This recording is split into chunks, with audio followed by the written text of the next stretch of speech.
ശബരിമലയിലെ ആചാരം സ്ത്രീ പ്രവേശനത്തെ എതിർക്കുന്നില്ലെന്നും യുവതി പ്രവേശനത്തെ മാത്രമാണ് എതിർക്കുന്നതെന്നും യോഗക്ഷേമ സഭ സുപ്രീം കോടതിയിൽ പുനഃപരിശോധനാ ഹർജിയിൽ വാദം കേൾക്കുമ്പോൾ യുവതി പ്രവേശനത്തെ എതിർക്കുന്ന നിലപാട് ദേവസ്വം ബോർഡും സംസ്ഥാന സർക്കാരും സ്വീകരിക്കണമെന്നും ഭാരവാഹികൾ കണ്ണൂരിൽ വാർത്താസമ്മേളനത്തിൽ പറഞ്ഞു. ശബരിമല യുവതി പ്രവേശന വിധിക്കെതിരായിട്ട് പുനഃപരിശോധനാ ഹർജി സുപ്രീം കോടതിയിൽ വാദം തുടങ്ങുകയാണ്. കേരള ഗവൺമെൻറ്റും തിരുവിതാംകൂർ ദേവസ്വം ബോർഡും ഭക്തർക്ക് അനുകൂലമായ രീതിയിൽ അല്ലെങ്കിൽ വിശ്വാസികളുടെ വിശ്വാസം സംരക്ഷിച്ചുകൊണ്ട്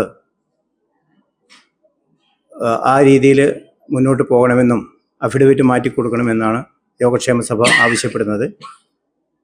ഈ കേസിൽ സുപ്രീം കോടതിയിൽ 7ാമത്തെ കക്ഷി ചേർന്ന സംഘടനയാണ് യോഗക്ഷേമ സഭ. യുവതീ പ്രവേശന കാര്യത്തിൽ ആചാര സംരക്ഷണം തന്നെയാണ് എക്കാലവും സഭയുടെ നിലപാട്. സ്ത്രീ പ്രവേശനത്തെ യോഗക്ഷേമ സഭ എതിർക്കുന്നില്ല. കാരണം 10 വയസ്സ് വരെയുള്ള കുട്ടികൾ, അതുപോലെ 50 വയസ്സിന് ശേഷമുള്ള സ്ത്രീകൾക്ക് പ്രവേശനമുണ്ട്. എന്നാൽ യുവതീ പ്രവേശനത്തെയാണ് നമ്മൾ എതിർത്തിട്ടുള്ളത്.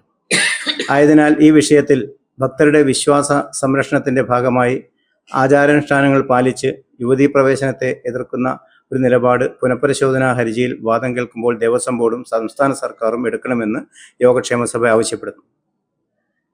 അനുകൂലമായ തീരുമാനം ഉണ്ടായില്ലെങ്കിൽ ഇപ്പോൾ നമ്മൾ നടത്തുന്ന രീതിയിൽ നിയമപോരാട്ടം തുടരുക തന്നെ ചെയ്യും. ഇതാണ് ഒന്നാമത്തെ കാര്യം. മറ്റൊന്നുള്ളത് ശ്രീശങ്കര ജയന്തിയാണ്.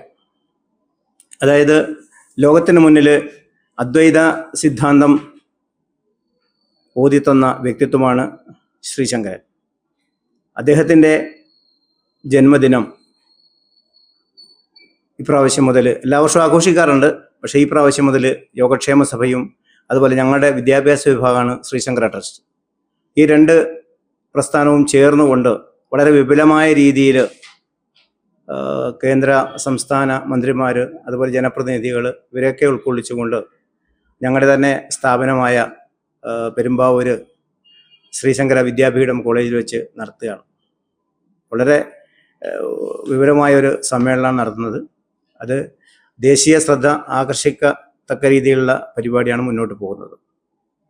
നമുക്കറിയാം, ലോകത്തിന് മുന്നിൽ നമ്മുടെ ഭാരതത്തിൻ്റെ ഒരു സിമ്പിൾ തന്നെയാണ് ശ്രീശങ്കരൻ.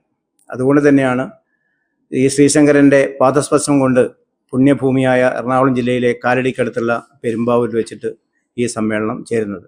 അത് വളരെ വിപുലമായിട്ട് എല്ലാ വർഷവും യോഗക്ഷേമ സഭയുടെ ഒരു പരിപാടിയായിട്ട് നമ്മൾ നടത്താൻ ആലോചിച്ചു. ശ്രീ ശങ്കരാചാര്യരുടെ ജയന്തി ദിവസമായ ഏപ്രിൽ 21-ന് യോഗക്ഷേമ സഭയും ശ്രീ ശങ്കര ട്രസ്റ്റും ചേർന്ന് വളയഞ്ചിറങ്ങര ശങ്കര വിദ്യാപീഠം കോളേജിൽ ജയന്തി ആഘോഷിക്കും.